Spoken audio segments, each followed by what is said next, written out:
नमस्कार दोस्तों, trending times में आपका स्वागत है। जमाना किसी का भी हो, रूहानी और खनकती आवाज़ का जादू हर उम्र में हर वर्ग के लोगों के सिर चढ़कर बोलता है। हम बात कर रहे हैं the legend singer, Bharat Ratna और Nightingale of India Lata Mangeshkar ji की। आज लता दीदी भले ही इस दुनिया से रुखसत हो गई हों, लेकिन उनकी मखमली आवाज़ हमेशा हमेशा के लिए हम सब की रूह में उतर गई है। एक ऐसी शख्सियत जिसकी गायकी के मुरीद प्रधानमंत्री मोदी भी हैं, और यही कारण है कि वे प्रभावित होकर उनसे मिलने उनके घर तक अक्सर पहुंच जाते थे। स्वर कोकिला लता मंगेशकर को जितना प्यार देश से मिला, उतनी ही वे दुनिया वालों की भी रहीं।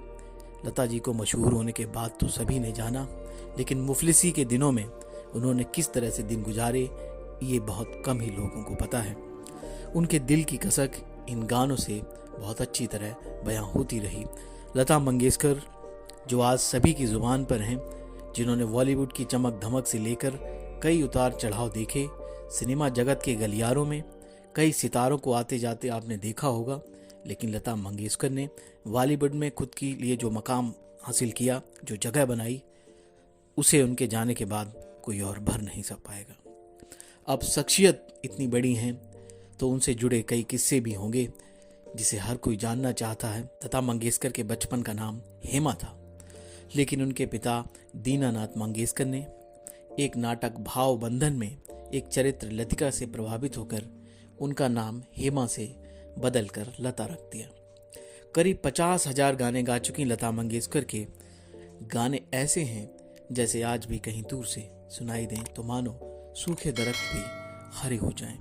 खेलने कूदने की उम्र में लता जी के सिर से पिता का साया उठ गया, लेकिन भाई बहनों में बड़ी थीं, इसलिए फर्ज के सामने आंखों के आंसू सूख गए। परिवार की जिम्मेदारी सिर पर थी, जिसके लिए उन्होंने फिल्में की, गानों में आवाज़ें दी। एक दिन ऐसा गुजरा जब लता जी की पतली आवाज़ का हवाला भी दिया गया, लेकिन एक दिन वे सुरों की मलिका भी बनी। फिर उनके सामने संगीतकारों की लाइन कभी नहीं खत्म हुई, जो उनके गायन के लिए हमेशा कतारों में लगे रहे। एक वक्त उस्ताद बड़े गुलाम अली खान लता जी की आवाज़ के कायल थे। गुलाम साहब ने लता जी की स्नेह भरी प्रशंसा की थी। पंडित जसराज के सामने उन्होंने ये प्रशंसा की। ये वही गुलाम साहब हैं जिनके सामने हर संगीत का प्रेमी सिर सम्मान में झुका लेता है। सिर्फ संगीत प्रेमी ही नहीं, बल्कि उनकी गायकी को पसंद करने वाले हर वर्ग के लोग शामिल हैं। बात तब की है जब चीन के समय 1962 के युद्ध के बीते 1 साल हो गए थे। 1963 में सैनिकों के बीच लता जी ने ऐ मेरे वतन के लोगों जरा आंख में भर लो पानी गाकर सुनाया। उस एक पल ने जैसे सुनने वालों के दिल को झकझोर कर रख दिया। हर किसी की आंखें भर आईं। तो ऐसी थी हमारी लता जी। एक बार प्रधानमंत्री मोदी भी लता जी के लिए भावुक हो गए थे। इसके 50 साल बाद गीत की स्वर्ण जयंती संपन्न होने पर लता जी का यह गीत उन्हीं के मुख से सुनकर प्रधानमंत्री मोदी अपने आंसू रोक न सके। उन्होंने कहा, दीदी का यह गीत अमर है। पीएम ने कहा कि आप वास्तव में भारत रत्न हैं। आपके गायन की जितनी भी प्रशंसा की जाए कम है। हाल ही में प्रसून जोशी के गीत मैं देश नहीं बिकने दूंगा को जब प्रधानमंत्री मोदी ने मन से दोहराया तो लोगों ने काफ़ी पसंद किया, लेकिन जब उसे लता मंगेशकर ने आवाज़ दी तो उस गाने में 4 चांद लग गए। लता दीदी, भले ही उदासी के ये वक्त निकल जाएं, मगर मसला तो आपकी यादों का है। आप हमारे ख्यालों में भी रहेंगी और हमारे दिल में भी। आपकी आवाज़ें हमने अपनी ज़िंदगी में उधार ली हैं, जिसकी याद में ब्याज भरती रहेंगी उम्र भर हमारी आँखें। दोस्तों, हम बात कर रहे थे स्वर कोकिला, भारत रत्न, स्वर साम्राज्ञी, the Nightingale of India Lata Mangeshkar की। वो खराब स्वास्थ्य की समस्या से जूझ रही थी। रविवार की सुबह 92 वर्ष की आयु में उनका निधन हो गया, स्वर्गवास हो गया, वह ईश्वर के पास चली गई। उनकी बहन ऊषा मंगेशकर ने सबसे पहले ये जानकारी सबको दी। वह पिछले करीब 24 दिनों से मुंबई के बीच कैंडी अस्पताल में भर्ती थी। जानकारी के अनुसार रविवार की सुबह 8:12 पर उन्होंने अंतिम सांस ली। 8 जनवरी को वह कोरोना से संक्रमित हुई थी। अपने लगभग 78 साल के कैरियर में उन्होंने तकरीबन 51,000 गीतों को अपनी आवाज़ दी। उन्हें कई पुरस्कारों और सम्मानों से नवाजा गया। 3 बार उन्होंने राष्ट्रीय अवार्ड अपने नाम किया। अपनी मधुर आवाज़ से लोगों को मोह लेने वाली लता मंगेशकर को प्रतिष्ठित भारत रत्न अवार्ड दिया गया। के.आर. नारायण ने उन्हें ये अवार्ड प्रदान किया। दादा साहब फाल्के अवार्ड भी उनको प्रदान किया गया।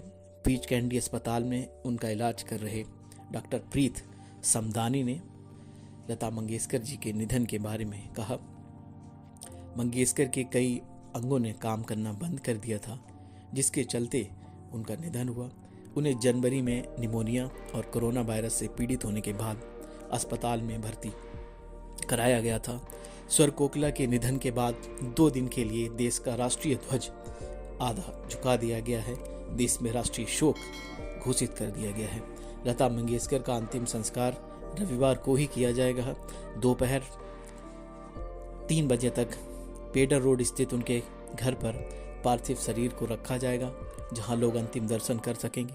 इसके बाद शाम 4:30 बजे लता मंगेशकर का पार्थिव शरीर मुंबई के शिवाजी पार्क में ले जाया जाएगा, जहां उन्हें अंतिम विदाई दी जाएगी, जिसके लिए प्रधानमंत्री नरेंद्र मोदी दिल्ली से निकल चुके हैं। सरकार द्वारा ऐलान किया गया है लता जी का अंतिम संस्कार पूरे राजकीय सम्मान के साथ किया जाएगा। वहीं महाराष्ट्र सरकार ने भी राज्य का सर्वोच्च सम्मान देते हुए उनका अंतिम संस्कार करने का फैसला किया है। प्रधानमंत्री मोदी लता जी के अंतिम दर्शन मुंबई में ही करेंगे, उन्हें विदाई देंगे। प्रधानमंत्री मोदी करीब 4:30 बजे मुंबई में हाजिर होंगे। लता मंगेशकर जी के निधन पर 2 दिन के लिए राष्ट्रीय शोक घोषित किया गया है। इस दौरान सभी स्थानों पर राष्ट्रीय ध्वज, हमारा तिरंगा आधा झुका रहेगा। लता जी के निधन पर राष्ट्रपति रामनाथ कोविंद, प्रधानमंत्री नरेंद्र मोदी, गृह मंत्री अमित शाह, कांग्रेस सांसद राहुल गांधी समेत बड़े बड़े दिग्गज अभिनेताओं और अन्य क्षेत्र से जुड़े लोगों ने लता के निधन पर दुख व्यक्त किया है। हमारी भी लता मंगेशकर जी को भावभीनी श्रद्धांजलि। आखिर में कहना यही है कि भले ही उदासी के ये वक्त निकल जाएं, मगर मसला तो आपकी यादों का है। आप हमारे ख्यालों में भी रहेंगी और दिल में भी। आपकी आवाज़ हमने अपनी ज़िंदगी में उधार ली है, जिसकी याद में ब्याज भरती रहेंगी उम्र भर तक हमारी आंखें। दोस्तों, आपको हमारी कवरेज अगर पसंद आए तो हमारे चैनल को सब्सक्राइब करें और बेल आइकन का बटन दबाएं।